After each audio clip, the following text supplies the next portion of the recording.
It's a challenge that we continuously have to take into consideration.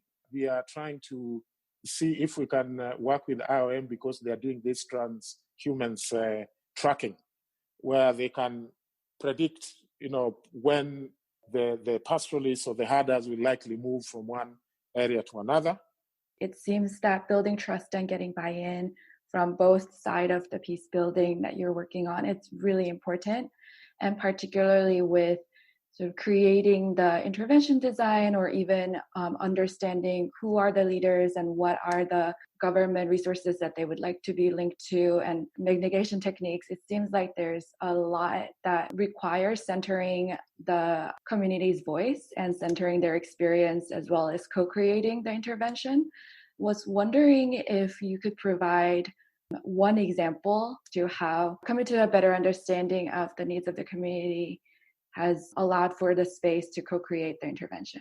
I think one of the things we've done, of course, it's really, really critical to understand really the inner dynamics and operations of the community you are working with. Know who is who are the influencers, who are the gatekeepers, who do I want to keep close, who do I want to keep even closer, particularly the spoilers. We try to keep them as close as possible.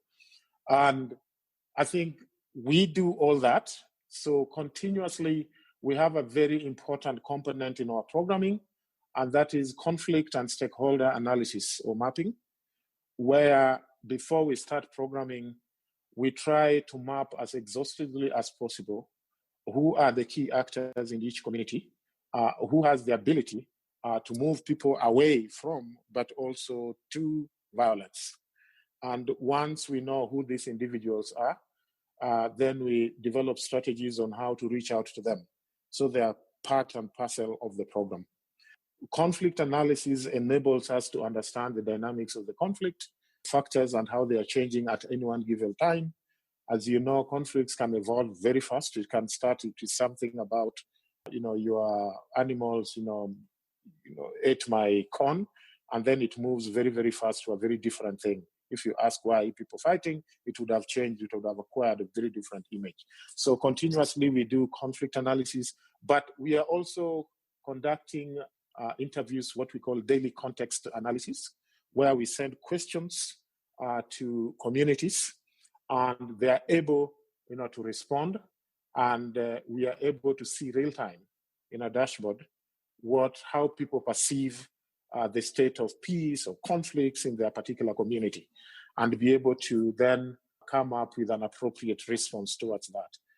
It all revolves around trust building with all the key strategic stakeholders.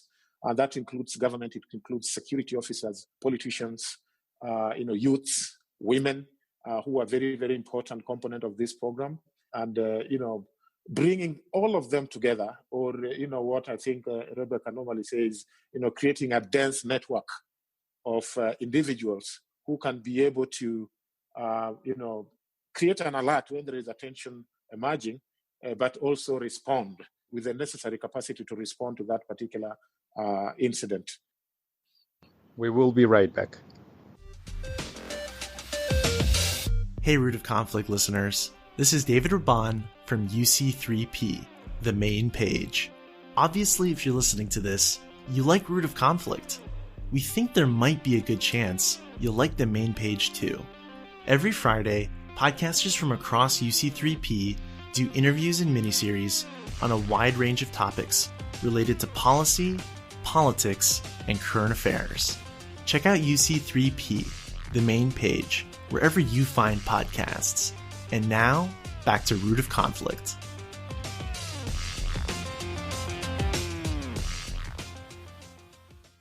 We're going to move a little bit to another topic. Like, we understand that COVID has become this global thing, this global pandemic.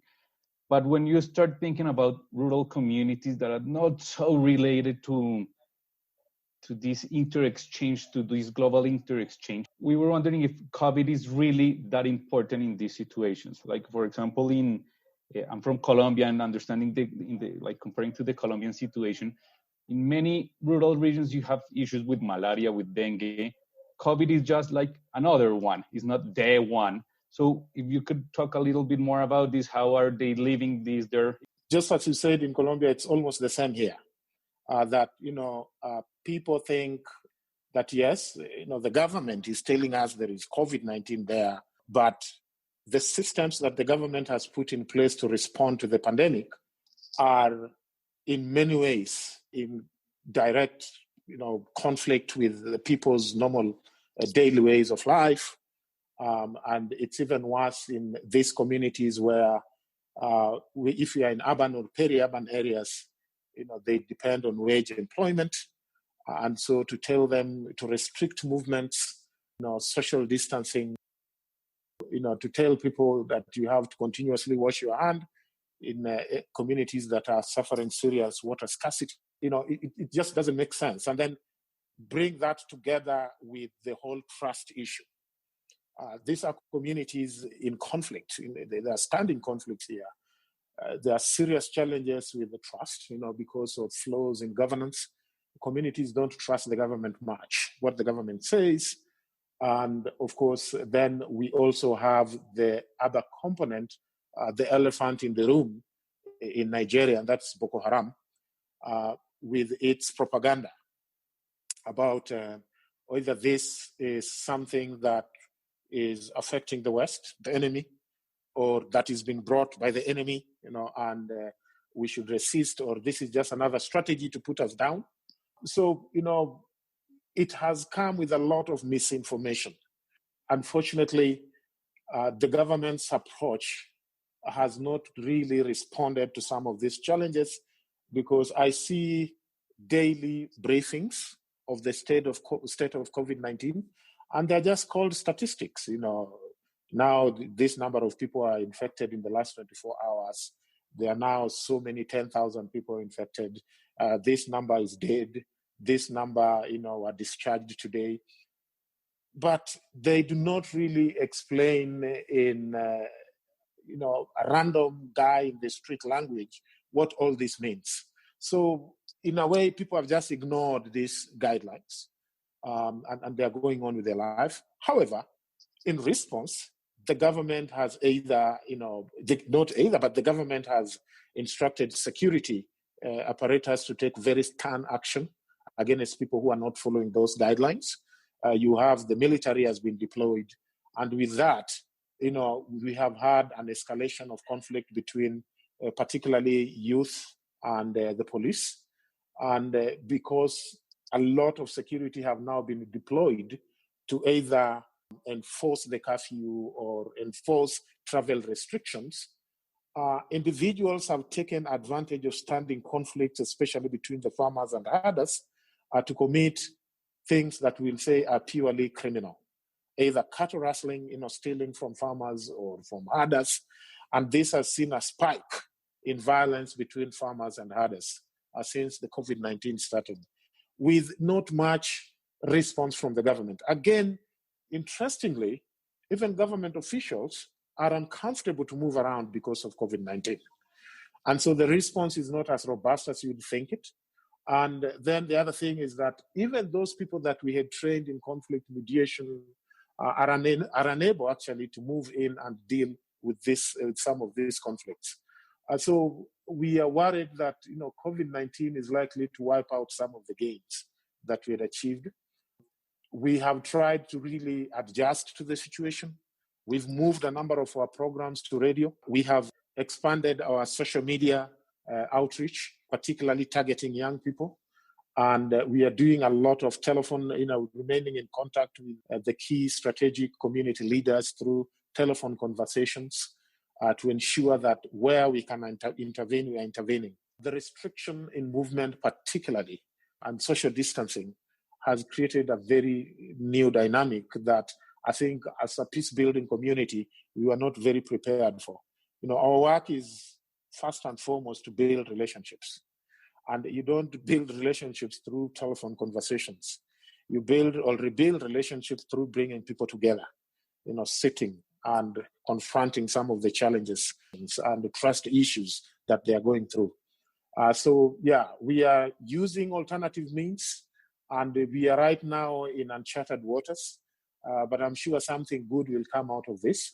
Maurice, as you're talking about how coronavirus has affected Nigeria and your particular work, it really mirrors US's experience as it does for a lot of other places in terms of misinformation and sort of delayed or inaction on the part of the government and just the daily lives as we know it being affected. And I wonder, particularly in the context of the issue that you're working in, the spike in violence with pastoralists and farmers community and growing distress that the social distancing is obviously not aiding. In an ideal world, what would be an intervention you would like to see from the government? So we have started organizing online meetings, virtual meetings with some strategic government officers, but also members from the civil society to begin to discuss some of these policies that the government have put in place and just remind them about, the unintended outcome of some of those. For example, things around, ban in travel and what they define as essential services. And they have not seen, particularly among conflicted communities, that individuals who have the capacity to mediate these conflicts should be considered as essential service. So we are trying to really advocate for these individuals to be allowed, of course, taking care of all other things that you need to take care of during pandemic. And they're allowed to make sure that they mediate this conflict, avoid escalation, so that they are not arrested. Because, we are stopping the spread of COVID-19, but people are losing lives and property. So it doesn't make a lot of sense. So how can we still implement these policies, but also ensure that conflicts are not worsening where they are? How do we balance between the two? Given that the governments have been spending a lot of resources to overcome this COVID crisis, do you think this will affect, in some sense, the available funds for international aid? Yes, and I think maybe Maurice can also add to that in terms of, has he been asked or knows of how the Nigeria program has been asked to move interventions into a different area? Earlier in the conversation, I mentioned just moving from the Middle Belt to Northeast Nigeria because of changing in crisis. And I saw that happen in Iraq as well after ISIS. So we have been doing all this governance and civil society work in other areas, and ISIS hit and all the money and all the work moved to humanitarian, not the development work and peacebuilding work that had been happening. And so I think there is going to be a lot of shifting of funding and into this area. And one of the things I've seen from other research I did in Afghanistan is, in a sense, that what a potential backlash affects when aid goes away, especially when it's done not in a considered and deliberate way, when it's just this kind of immediate thing. And so there is, particularly in conflict zones, that significant risk that not just all the gains will be lost, but actually could create more grievances. Currently, I think what is happening in Nigeria, we've seen some donors some of the programs to begin to repurpose some of the funding. So far, I think the sector that has been affected is, the relief aid, humanitarian response programs. And they've been asked to do that. At least for me, I've had several calls with our donor USAID, but also with DFID, and our message has been very, very clear and simple. I think just based on what Rebecca has said, we have told them that look, you have already invested heavily in dealing with some of these conflicts.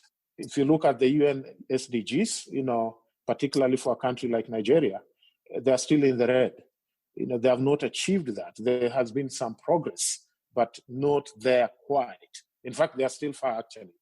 And if you look at the amount of investments that have already been put to deal with these conflicts, I think for the UK government alone, if you look at just their ODA, they invested around over 200, close to 300 million in 2018. if right now we decide that, COVID-19 is the fashion of the thing, and let's repurpose funding and